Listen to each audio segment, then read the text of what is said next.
சாய்ராம், ஸ்ரீ சாய்ராம், ஜெய் ஜெய் சாய்ராம். சாய் பக்தர்கள் அனைவருக்கும் சாய்கீதை டிவியின் சார்பாக என் பணிவான வணக்கங்கள். இன்றைக்கு பாபா நிகழ்த்திய அற்புதங்களை நம்ம பார்க்க போறோம். எத்தனையோ வகையில விஞ்ஞானம் வளர்ந்து போச்சு. பாபாவுடைய அந்த இருப்பை பாபா எப்படி எப்படியோலாம் வெளிக்காட்டி தன் பக்தர்களுடைய வாழ்க்கையில அநேக அற்புதங்களை நிகழ்த்தி கொண்டே இருக்கிறார் அப்படிங்கிறதுக்கு நிறைய விஷயங்கள் நம்ம சாய்கீதை டிவியில பார்த்துருக்கோம். எத்தனையோ மற்ற பிற சேனல்லையும் நம்ம பார்த்துருக்கோம். இன்றைக்கு நம்ம சொல்ல போறது ஒரு உண்மையான சம்பவம். பாபாவுடைய இருப்பு எப்படி வேணாலும் இருக்கலாம். அது நம்மளால கணிக்கவே முடியாது. அதுதான் அவருக்குன்னு உண்டான ஒரு அற்புத சக்தி. அப்படி ஒரு அற்புதத்தை தான் இன்னைக்கு பார்க்க போறோம். ஒரு பக்திக்கு இருந்த கால்வலிய பாபா எப்படி ஒரு நூதனமான முறையில இதுவரைக்கும் கேள்விப்படாத ஒரு முறையில சரி பண்ணார் அப்படிங்கிறத முதல் அற்புதமா பார்க்கலாம். இரண்டாவது, தனக்கு மார்பக புற்றுநோய் இருக்குமோ அப்படின்னு பயந்த ஒரு பக்தைக்கு பாபா அதை இருந்த இடம் தெரியாமல் ஆக்கி அவங்கள தேற்றின ஒரு மிகப்பெரிய அற்புதத்தையும் நம்ம இன்றைக்கு பேசலாம். முதல்ல நமக்கு எல்லோருக்கும் தெரிந்த ஒரு விஷயம், நம்ம எல்லாருக்கும் இருக்கிறது இந்த குதியங்கால் வலி. இது என்ன சாதாரண வலி தானே, அது நம்ம மருத்துவர்கிட்ட போனாலே சரியாயிடுமே அப்படின்னு நினைக்கிற அந்த பட்சத்துல கூட அந்த குதியங்கால் வலிய பத்தி நினைக்காத ஒரு பக்தருக்கு அது அவங்களே எதிர்பார்க்காத ஒரு நேரத்துல பாபா எப்படி சரி செய்தார் அப்படிங்கிறது தான் இன்னைக்கு பார்க்க போறோம். இது பாபா அவங்களுக்குள்ள ஒரு நம்பிக்கையை ஏற்படுத்துவதோடு மட்டுமல்லாமல், இன்னும் ஒரு அரிய ஒரு தகவலை, ஒரு அற்புதமான செய்தியை அவர்கள் மூலம் எல்லோருக்கும் உணர்த்துகிறார் அப்படிங்கிறது என்னங்கிறதையும் பார்க்கலாம். ஒரு பக்தர் இருக்காங்க. அவங்களுக்கு பல ஆண்டு காலமாக இருந்து வருகின்ற ஒரு குதியங்கால் வலி. அது சொல்ல முடியாத அளவுக்கு அவங்களுக்கு வலி தொடர்ந்து இருந்துகிட்டே இருக்கும். கொஞ்ச நேரத்துக்கு மேல தரையில கால ஊனி நிக்கவே முடியாது. எத்தனையோ மருத்துவர்களை அணுகியும், சில வாழ்க்கையில நடைமுறை மாற்றங்கள் செய்து பார்த்தும் சரியாகாத அந்த வலிய பாபா எப்படி சரி பண்ணார் அப்படிங்கிறத இன்னைக்கு பார்க்கலாம்.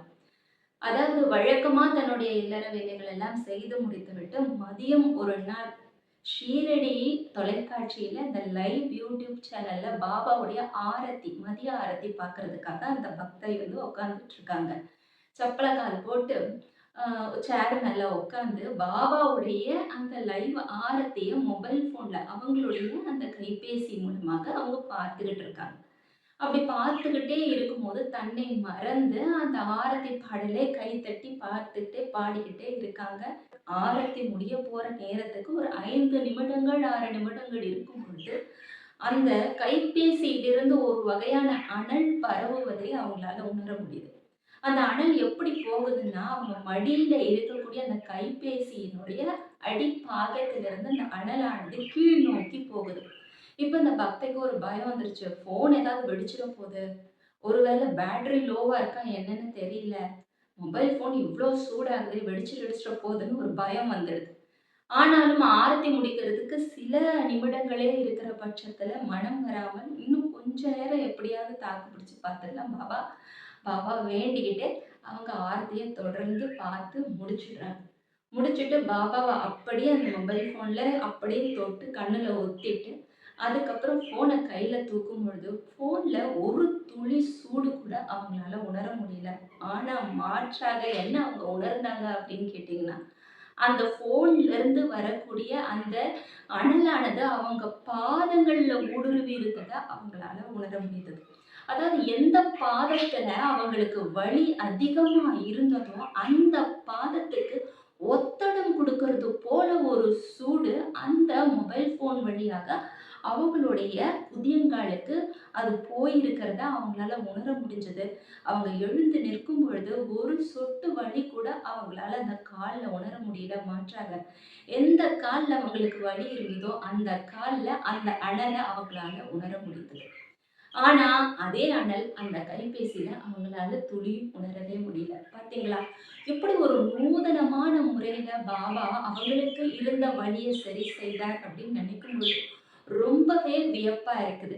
அதனால பாபாவுக்கு ஒரு தனித்துவமான முறை இருக்கு. அதுவும் இல்லாம தன்னுடைய இருப்பை வெளிக்காட்டுவது ஒரு பக்கம் இருந்தாலும், அந்த பக்தருக்கு என்ன அப்பத்திக்கு தேவையில்லைன்றத பாபாவே முடிவு செய்கிறார். அவங்க 1000 கோரிக்கைகளை அவர் முன் வைத்தாலுமே கூட, தன் குழந்தையைப் போல அவர் பக்தர்களை பார்ப்பதனால, தன் குழந்தைக்கு முதல்ல எத சரி பண்ணணும்? உடல் வலி, உடல் ரீதியான வலிகளை சரி பண்ணி, அப்புறம் கொஞ்சம் கொஞ்சமா தான் குழந்தை ஆன பட்சத்துல, அந்த குழந்தையை எப்படி பாதுகாக்கணுமோ, அந்த வகையில பாதுகாத்து, வழிநடத்தி கூட்டிட்டு போவார். அப்படிங்கிறதுக்கு இது ஒரு மேன்மையான உதாரணம் அப்படின்னு தான் நான் சொல்லுவேன். இந்த ஒரு காலகட்டத்துல இப்படி ஒரு நிவர்த்தியா அப்படின்னு நினைக்கும் பொழுது, பாபா எந்த வழியை கையாண்டு நமக்கு உடல்ல இருக்கக்கூடிய பிரச்சனைகளை சரி பண்ணுவார் அப்படிங்கிறது நம்மளால யூகிக்கவே முடியாதுங்கிறதுக்கு இந்த ஒரு அற்புத நிகழ்ச்சி ஒரு பெரிய உதாரணம்னு தான் சொல்லணும். அடுத்து ஒரு பக்தையுடைய இன்னொரு அழகான அற்புதத்தை நம்ம இன்னைக்கு பேசலாம். அந்த பக்தைக்கு வெகு நாட்களாக மார்பகத்துல வலி இருந்துகிட்டே இருந்திருக்கு. ஒரு பெண் மருத்துவரை அணுகி தனக்கு உண்டான அந்த பிரச்சனைகளை அவங்க சொல்றாங்க. இப்ப நவீன காலத்துல மருத்துவர்கள் எல்லாருமே ஸ்கேனிங் மிஷினை பக்கத்திலேயே வச்சிருக்காங்க. இயந்திரத்தை பக்கத்திலேயே வச்சிருக்காங்க. இந்த அடிப்படை இயந்திரத்தை கொண்டு இந்த ஸ்கேன் பண்ணும்பொழுது அந்த பக்தை கிட்ட சொல்றாங்க, இந்த மாதிரி உங்களுக்கு ஒரு கட்டி உருவாகி இருக்கு உங்க மார்பகத்துல அப்படின்னு சொல்றாங்க. 2ஆம் கட்ட தேர்வுக்கு வர்றதுக்கு இன்னும் 3 நாள் அவகாசம் கொடுத்து அவங்கள அனுப்பி வச்சுட்டு, 2ஆம் கட்ட தேர்வுக்கு வாங்க, பரிசோதனைக்கு வாங்க. பரிசோதனை பண்ணி முடிச்ச பிறகு தான் என்ன பண்ணணும்? அடுத்தது அறுவை சிகிச்சையா? இல்ல மாத்திரை மருந்துகளான்றத நான் சொல்ல முடியும்னு சொல்லி அனுப்பி விட்டுடுறாங்க. ஆனா அவங்களுக்கு தெரியாது, இவங்க எவ்வளவு ஒரு தீவிரமான ஷிரடி சாய்பாபாவ வணங்குறவங்க. அவரையே நம்பி தன்னுடைய வாழ்க்கைய வாழறவங்கன்றது இந்த மருத்துவருக்கு தெரியாது. வீட்டுக்கு வந்த அந்த பக்தை பாபாவுடைய புகைப்படத்துக்கு முன்னாடி போய் அமர்ந்து ஒரே ஒரு வார்த்தை தான் சொல்றாங்க. எனக்கு நீங்க என்ன பண்ணுவீங்களோ, ஏது பண்ணுவீங்களோ தெரியாது பாபா. 3 நாள் கழித்து நான் மருத்துவரை பார்க்க போகும் பொழுது அந்த கட்டி இருந்த இடம் தெரியாமல் மறைந்திருக்க வேண்டும். இது உங்களுடைய பொறுப்பு என்று பலார்னு அடிச்சு சொன்ன மாதிரி பாபா முன்னாடி தன் வார்த்தைகளை கொட்டி தீர்த்துவிட்டு, நீதான் எனக்கு எல்லாமே, உன்னை விட்ட வேற யாரும் கிடையாதுன்னு சொல்லி சர்வார்த்த சரணாகதி, முழுமையான சரணாகதியை அடைந்துவிட்டு அமைதியாக அந்த இடத்தை விட்டு நகர்ந்து விடுகிறார்கள். மனதில் எந்த பாரத்தை அவங்க ஏத்துக்கல. பாரத்தை மொத்தத்தையும் அவர்கிட்டயே கொட்டிட்டு அவங்க அமைதியா அங்கிருந்து எழுந்து போயிடுறாங்க. 3 நாட்கள் கழித்து பாபா கிட்ட ஞாபகப்படுத்திட்டு மீண்டும் மருத்துவரை போய் சந்திக்கிறாங்க. சந்திக்கும் பொழுது அதே மாதிரி ஒரு 2வது கட்ட பரிசோதனைக்கு போறதுக்கு முன்னாடி அந்த மருத்துவர் எதற்கும் ஒரு முறை மீண்டும் அந்த நவீன இயந்திரத்தின் மூலமா ஸ்கேனிங் பண்ணி பார்த்துடலாம், அந்த அடிப்படை இயந்திரத்தின் மூலமா ஸ்கேனிங் பண்ணி பார்த்துடலாம்னு சொல்லி திரும்பவும் ஒரு முறை ஸ்கேன் பண்ணி பார்க்கும்போது அந்த கட்டி இருந்த இடம் தெரியாமல் கரைந்து போய்விட்டதை அந்த மருத்துவர் உணர்கிறார். அவங்களுடைய கண்கள்ல ஒரு ஆச்சரியம், விடை தெரியாமல் அந்த மருத்துவங்களே விழிக்கிறாங்க. என்ன நடந்ததுன்னு தெரியலையேன்னு தேடி தேடி பார்க்குறாங்களா ஸ்கேனிங் மிஷினரி. ஆனா அங்க உள்ள இருந்த கட்டி எங்க போனதுன்னே தெரியல. எங்க போச்சுன்னு கேட்கிறாங்களா. அப்ப அந்த நேரத்துல இந்த பக்தை பாபாவை நினைவு கூர்ந்து கொண்டு தன் வார்த்தைகளை பாபா செவி கொடுத்து கேட்டுவிட்டார். அதற்கு உண்டான அற்புதத்தை தான் நான் இப்ப அனுபவிச்சுக்கிட்டு இருக்கேன் அப்படின்னு மனசுல சொன்னவங்க மருத்துவரிடத்திலையும் சொல்லியிருக்காங்க. இது எல்லாமே என்னுடைய பாபாவுடைய செயல் தான்.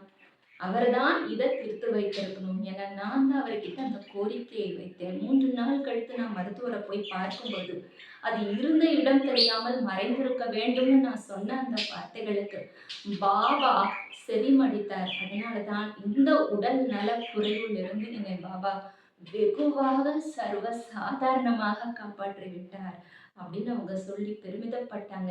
இந்த 2 அற்புதங்களை உங்களிடத்தில் பகிர்ந்துகிட்டதுல ரொம்ப ரொம்ப சந்தோஷம். பாபாவுடைய கதைகளை நாம் தொடர்ந்து பேசுவோம். பாபாவுடைய அற்புதங்களை மகிழ்ச்சியோடு கேட்டு உள்வாங்கி அதை முழுமனதோடு நம்புவோம். ஜெய் ஜெய் சாய்ராம்.